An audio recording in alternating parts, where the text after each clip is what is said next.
এই সেই গেট, যে গেটটা পার করলে কিন্তু সেই পছন্দের মানুষ, ভালোবাসার মানুষগুলো আর দেখা যায় না। তো আমরা কিন্তু সেই ধাপটাই পার করে এসেছি। আমার ছোট্ট ভাই ঈদের আগের দিন কিন্তু এসেছিল, সে কিন্তু চলে গেল, 1 মাসও কিন্তু হয়নি। তো সেই ভিডিওটাই আপনাদের সাথে শেয়ার করছি। আসসালামু আলাইকুম, welcome to my channel Roksana blog BP. নতুন আরও একটি ব্লগ ভিডিও দেখার জন্য আপনাদের সবাইকে ওয়েলকাম জানাচ্ছি। তো আমার ছোট ভাই কিন্তু রেডি হয়ে গেছে এয়ারপোর্টের উদ্দেশ্যে রওনা দেওয়ার জন্য। তো এখানে কিন্তু সবাই তাকে এগিয়ে দেওয়ার জন্য যাচ্ছে, তার পিছু পিছু আমার নানু, বড় মা, আমার মা, আমার ছোট ভাইয়ের বউ। তো আমিও পিছন পিছন যাচ্ছি। তো সেই ভিডিওটাই আজকে আপনাদের সাথে শেয়ার করব। আশা করি আপনাদের কাছে ভীষণ ভালো লাগবে। তো আমরা একে একে কিন্তু সবাই এগিয়ে যাচ্ছি। তো আমি পিছন পিছন কিন্তু ভিডিও করতে করতে যাচ্ছি। খারাপ লাগলেও কিন্তু কিছুর করার থাকে না। ছেলে মানুষ হয়ে যেহেতু জন্মগ্রহণ করেছে, কাজ তো করতেই হবে, কাজ না করলে তো আর চলবে না। তো সেজন্যই কিন্তু সেই উদ্দেশ্যেও রওনা দিয়ে দিয়েছে। তো গাড়ি কিন্তু সামনেই দাঁড়িয়ে আছে। তো আমরা গাড়ির কাছে যাচ্ছি, যেহেতু ভিতরে একটু কাদা হয়ে গেছিলো, সেজন্য কিন্তু আর গাড়িটা ভিতরে ঢুকে নাই। তো আমরা একটু রাস্তার দিকে যাচ্ছি। সবাই কিন্তু ওখানেই দাঁড়িয়ে আছে। তো সবাই ব্যাগপত্র নিয়ে কিন্তু গাড়ির কাছেই যাচ্ছিল। সবাই কিন্তু দেখছিল, যেহেতু 1 মাসও হয় নাই, 17 তারিখে আসছিল, 14 তারিখে চলে গেল।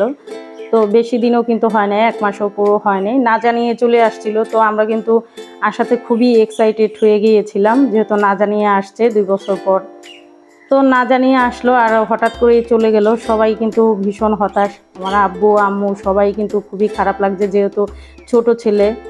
তো সবারই কিন্তু মনটা খুবই খারাপ। তারপরেও কিন্তু যেতে হবে, কি কিছুই করার নাই। তো একে একে কিন্তু সবাই গাড়িতে উঠছে। আমার ভাইজি, ওর শালা, আব্বু আম্মু। তো আমি একবার যেতেই চাইছিলাম না, কারণ আমার এয়ারপোর্টে যেতে ততটা ভালো লাগে না। তো মা একা আসবে, যেহেতু আমার আব্বু সরকারি চাকরি করে। তো রবিবার দিন তার সকালে যাওয়ার কথা, ছেলে চলে যাবে, সেজন্য কিন্তু আর সকালে যায়নি, বিকালে এই গাড়ি দিয়ে ওখান থেকে চলে যাবে। তো মা আমাকে সামনে বসতে বলছিল, তো আমি আর সামনে বসি নেই। শেষ মুহূর্তে মা ছেলে একসাথে বসবে, তো সেজন্য আমি বললাম আমি পিছনে বসি, তুমি সামনে বসো। তো আমি পিছনে যেয়ে বসে পড়লাম, আর আমার আম্মুর সামনে বসতে বললাম যে তুমি সামনেই বসো। তো আমার ছোট ভাইও মনটা খুবই খারাপ ছিল, ছেলে মানুষ যেহেতু কাঁদতে পারে না, তো তারও মনটা ভীষণ খারাপ ছিল, সবারই মনটা খারাপ ছিল। তো কিছুই করার নেই, যেতে তো হবেই। তো আমি সেই পিছে বসে একটু করে ভিডিও করছিলাম, যাতে আপনাদের সাথে শেয়ার করতে পারি। চেষ্টা করি আপনাদের সাথে কিছু কিছু ব্লগ, নিজেদের জীবনে ঘটে যাওয়া কিছু ব্লগ, কিছু ভিডিও আপনাদের সাথে শেয়ার করি, জানি আপনাদের কাছে ভীষণ ভালো লাগবে। আপনারা একটু ভালোবাসা দিবেন, একটু সাপোর্ট করবেন, সেজন্যই কিন্তু এই ব্লগ শেয়ার করি। আমাদের নিত্যদিনের কিছু কাজ, হয়তোবা কিছু জিনিসপত্র শেয়ার করি, যাতে আপনাদের কাছেও ভীষণ ভালো লাগে।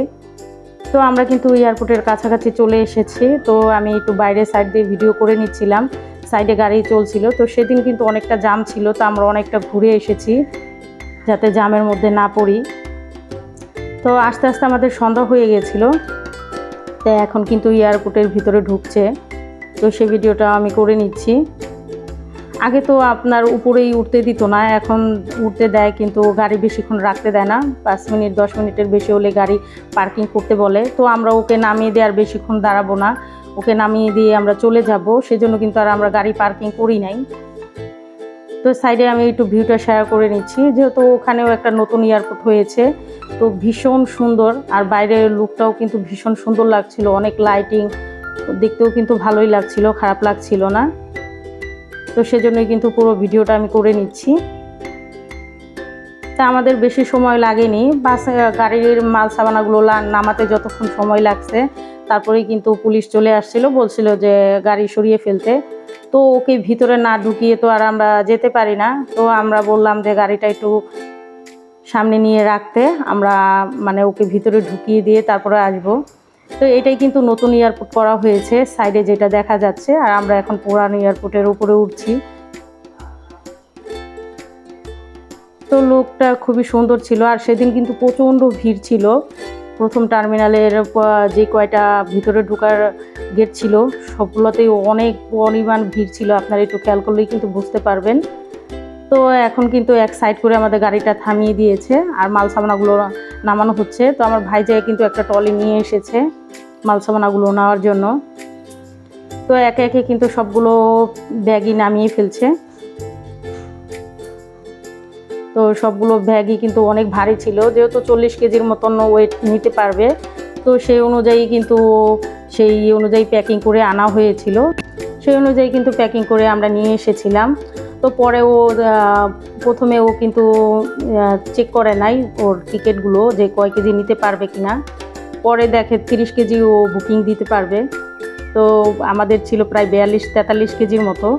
তো ওর এক জনের সাথে দেখা হয়ে যায়, সে কিন্তু তার কাছে এই ব্যাগটা দিয়ে দেয় আর ট্রলি আরও হাতের যেই জিনিসপত্র আছে সেগুলো কিন্তু নিয়েছিল। তো ততটা আর ঝামেলা হয় নাই। তো গাড়িটা আগের দিকে কিন্তু চলে গিয়েছিল আর আমার ভাইকে আমরা ভিতরে ঢুকানোর জন্য এক সাইডে যেই সিরিয়াল কম ছিল সেখানে কিন্তু দাঁড় করিয়ে দিয়েছিলাম। তো আমি আর মা কিন্তু পিছন পিছন যাচ্ছিলাম। তো সিরিয়ালে কিন্তু দাঁড়িয়ে গিয়েছে, এটাই একটু কম ছিল আর সবগুলোতে প্রচুর পরিমাণ ভিড় ছিল।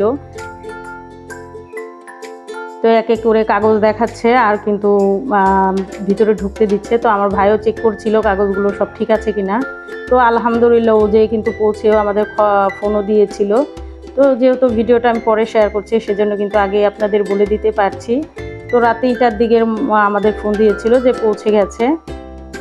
তো কাগজপত্র দেখাচ্ছে ভিতরে চলে যাবে। এই গেটের ভিতরে গেলে পছন্দের মানুষগুলো কিন্তু আর মন চাইলে দেখা যায় না, এই সেই গেট।